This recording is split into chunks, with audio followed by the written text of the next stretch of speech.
신앙 고백 우리 하겠습니다. 나는 전능하신 아버지 하나님 천지의 창조주를 믿습니다.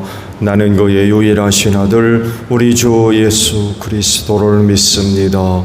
그는 성령으로 잉태되어 동정녀 마리아에게서 나시고 본디오 빌라도에게 고난을 받아 십자가에 못 박혀 죽으시고 장사된 지 사흘 만에 죽은 자 가운데서 다시 살아나셨으며 하늘에 오르시어 전능하신 아버지 하나님 우편에 앉아 계시다가 거기로부터 살아있는 자와 죽은 자를 심판하러 오십니다.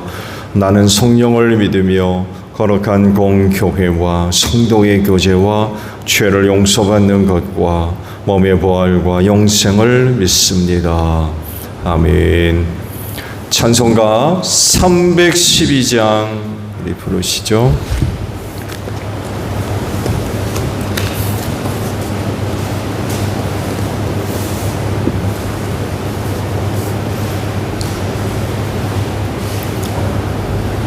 찬송가 312장입니다. 너 하나님께 이끌리어 일평생 주만 바라면 너 어려울 때 힘 주시고 언제나 지켜주시리. 주 크신 사랑 믿는 자 그 반석 위에 서리라.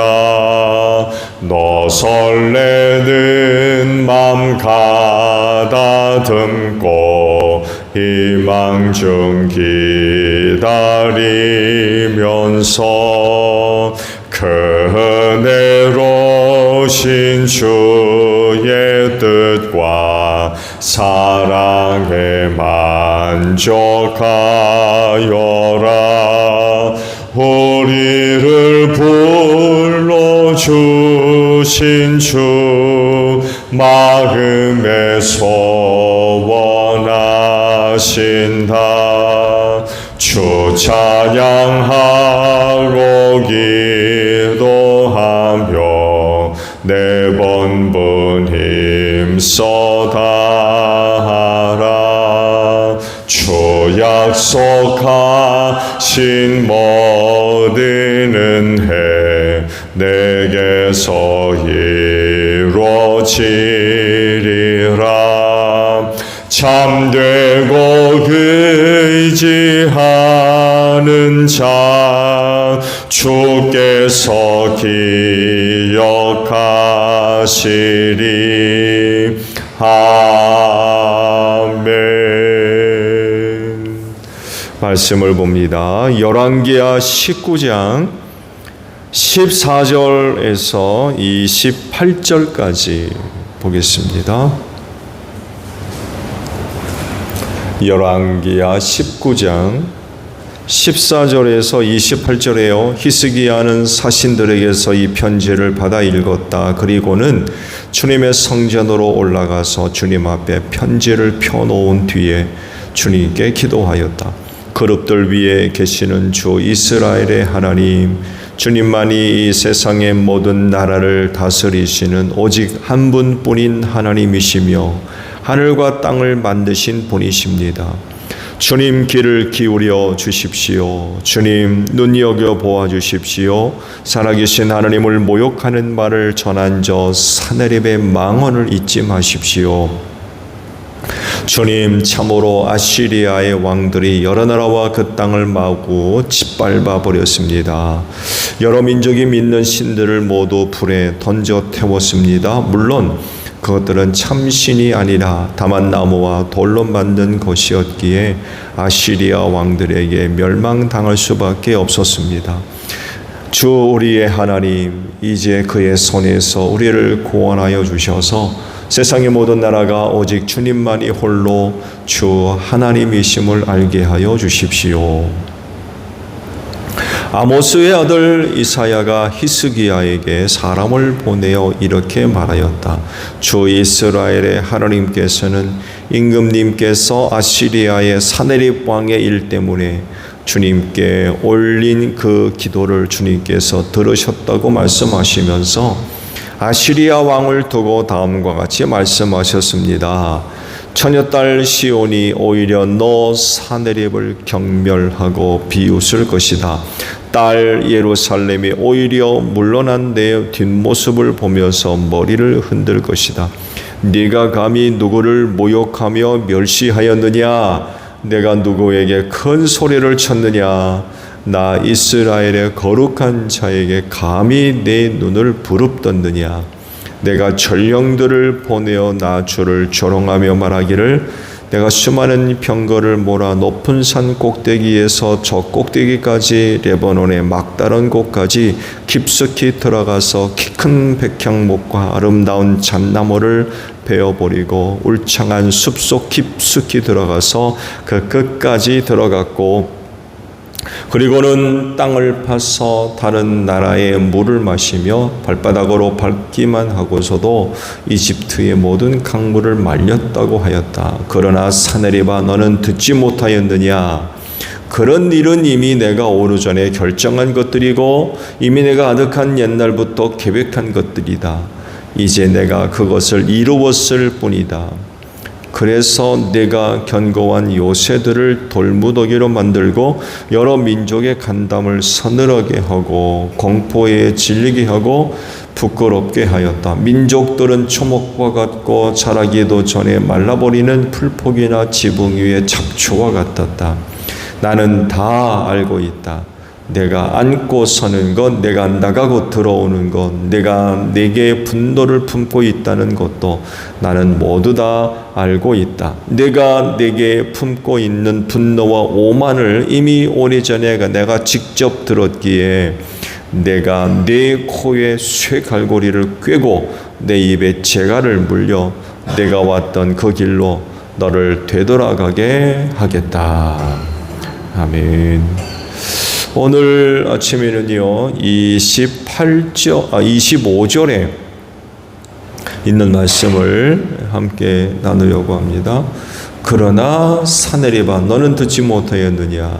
그런 일은 이미 내가 오래전에 결정한 것들이고 이미 내가 아득한 옛날부터 계획한 것들이다. 이제 내가 그것을 이루었을 뿐이다 라는 말씀입니다. 하나님은 우주 만물을 창조하시고 또 그것을 다스리시며 또 주권적으로 섭리하시고 이끌어 가십니다. 그래서 모든 것이 다 하나님의 뜻 안에 있는 줄로 믿습니다. 어느 것 하나라도 하나님 없이 자기 마음대로 자기 뜻대로 이루어지고 행하는 것 하나 없습니다. 그게 주님이 그러잖아요. 하늘 나는 참새도 하나님께서 그중 한 마리도 허락하지 않으면 땅에 떨어지지 않는다 그러셨어요. 그 참새 한 마리 뭐 아무것도 아니잖아요. 아무것도 아닌 것까지도 하나님께서 전부 주관하시고 다스리시고 이끌어 가신다는 거죠. 그래서 세상의 어느 것도 하나님의 주권적인 섭리 안에 없는 것이 없어요.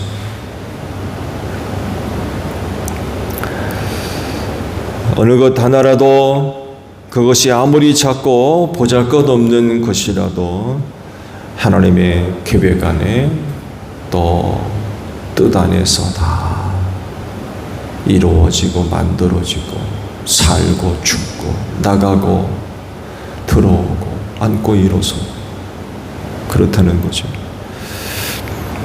그래서 스스로 뜻을 세우고 결정하며 뭔가를 이루어가는 그런 것들이 아니라는 거예요. 다 하나님의 계획 안에 뜻 안에 있는 것들. 오늘 말씀 보세요. 사내립은 자기가 이룬 일로 인하여 교만해가지고 근데 하나님이 그러세요. 내가 지금 하고 있는 그 모든 것들 내가 이미 오래전에 다 계획했던 것들이라는 거예요. 그 때가 돼서 산내림을 통해서 그 뜻을 이루셨을 뿐이라는 거죠.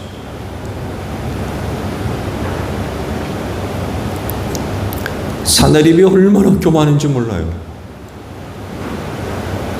거대한 제국의 왕 아닙니까?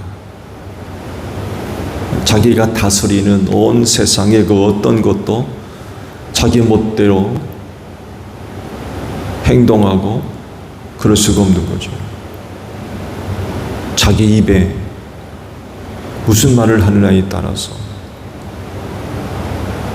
그럴 정도로 거대한 제국의 왕이 되었고, 자기가 하고 싶은 대로 못하는 게 없고 안 하는 게 없고, 그 편지를 통해서 하신 그가 한 말들을 쭉 보십시오. 이거 진짜 대단하죠. 그러면서 정복했던 여러 나라들의 왕뿐만 아니라 그들이 섬겼던 신들까지 언급을 합니다. 그때 그 나라의 신들 다 어디 있느냐? 내가 다 물리쳤다는 거예요. 말씀드렸죠. 고대 사회의 전쟁은 신들 간의 전쟁이었습니다. 만약에 우리 신과 나와 상대방 누구와 싸워서 승리하면 우리 신이 상대방이 섬기는 신보다도 훨씬 강하다는 그런 그 의미들이 있었거든요. 근데 보세요. 그 신들을 누가 이겨요? 산헤립이 이겼다는 거예요. 인간으로서 신들과의 싸움에서 자기가 그 신들을 다 이겼다는 거예요. 그런 얘기를 하는 거 보면 산헤립이 얼마나 교만했었는가를 우리가 알 수 있죠. 정말 하늘을 찌르듯이 그 얼마나 교만했는지 몰라. 근데 문제는 뭐냐면 하나님의 이름까지 들먹거린다는 거죠. 하나님의 이름까지 들먹거리면서 결코 너희가 섬기는 신이 너희를 구원하지 못할 거다. 하나님을 모독하는 거죠.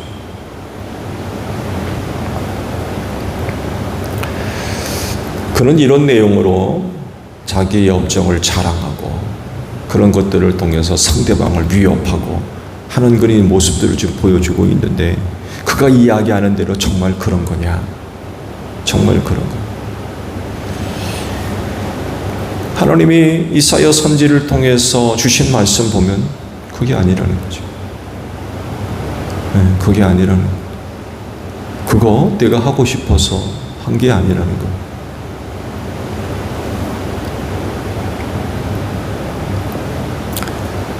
그러면서 이제 오늘 아침에 주신 25절의 그 말씀을 이제 하고 계신 거죠. 산헤립이 아시리아 제국의 왕이 되는 것으로부터 시작해서 그가 이룩한 모든 업적들, 이미 벌써 하나님이 오래전에 다 계획 세워놓은 것들이었다는 거예요.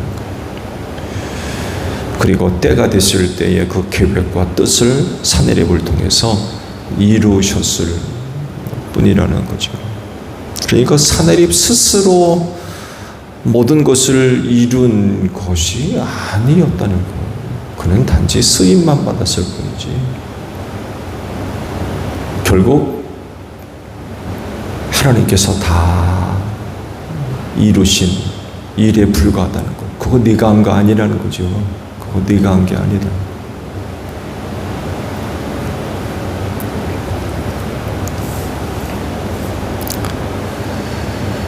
이런 일들은 산헤립에게만 있는 게 아니죠. 세상 모든 사람들의 이야기이기도 합니다. 표면적으로 보게 되면 누군가가 어떤 뜻을 세우고 계획을 세우며 이룬 그런 그 일들 다 그렇게 보여요. 누군가가 그 뭔가를 한 것처럼. 그렇지만 영적으로 보게 되면 사람이 보이지 않죠. 누가 보입니까? 하나님이 보여요. 사람의 눈으로 보면 사람밖에 안 보여요. 그가 갖고 있는 어떤 능력과 힘과 재주를 통해서 큰 업적들을 남기고 기념할 만한 그 어떤 일들을 한 것처럼 보이지만 그걸 영적으로 들여다보게 되면 하나님만 보이는 거죠. 하나님. 사람이 한 것이 아니라 하나님이 이미 오래전에 계획하신 일들이고 때가 됐을 때 그분이 이루신 일들이라는 것입니다.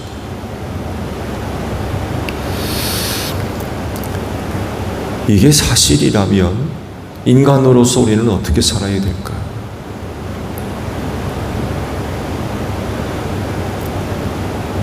이렇게 살아야 될 것 같아요. 그건 다른 게 아니라 하나님께 오늘 나 자신을 드려서 하나님이 쓰실 수 있도록 쓰임 받는 거죠. 쓰임.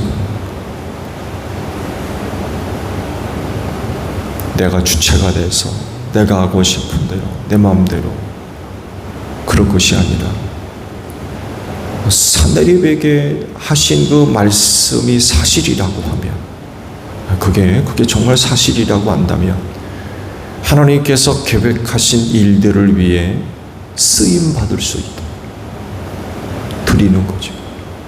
하나님, 오늘도 나 자신을 당신께 드립니다. 아버지께서 어떤 계획을 세우셨든지 간에 나를 사용하여 주십시오. 내가 하나님의 그 뜻을 실현하는 일을 위해 쓰임 받기를 원합니다. 하나님께 드려진 그런 그 삶의 모습들이 있어야 되지 않나. 이건 또 다른 것들로 들여다보게 되면 결국 겸손이죠. 겸손. 하나님께 나 자신을 드려서 사용하실 수 있도록 한다는 건 나 자신을 하나님께 드리며 겸손해지는 그런 그 모습이라고 할 수가 있습니다. 내가 갖고 있는 재주, 능력, 어떤 힘, 탁월한 지혜들, 어떤 지식들, 그런 것들을 내세워서 내가 하던 어떤 일들을 드러내고 그래서 나를 자랑하는 그런 것들이 아니라 온전히 하나님께 드려져서 하나님께서 쓰시고자 하시는 일에 쓰임받는 그런 태도, 삶의 모습들, 또 삶의 내용들, 그런 것들이 있어져야 되지 않을까 합니다. 오늘도 기도하시면서 이러한 내용으로 여러분 자신들을 하나님께 드리시기를 바랍니다. 오늘 하루도 하나님은 어떤 계획들을 세우셨을까요? 오늘도 기대하며 하루를 시작하는데 오늘도 그 귀하신 뜻을 위하여 쓰임받는 복된 하루가 되시기를 바랍니다. 주기도문합니다. 하늘에 계신 우리 아버지, 아버지의 이름을 거룩하게 하시며 아버지의 나라가 오게 하시며 아버지의 뜻이 하늘에서와 같이 땅에서도 이루어지게 하소서. 오늘 우리에게 일용할 양식을 주시고 우리가 우리에게 잘못한 사람을 용서하여 준 것 같이 우리 죄를 용서하여 주시고 우리를 시험에 빠지지 않게 하시고 악에서 구하소서. 나라와 권능과 영광이 영원히 아버지의 것입니다. 아멘. 기도하겠습니다.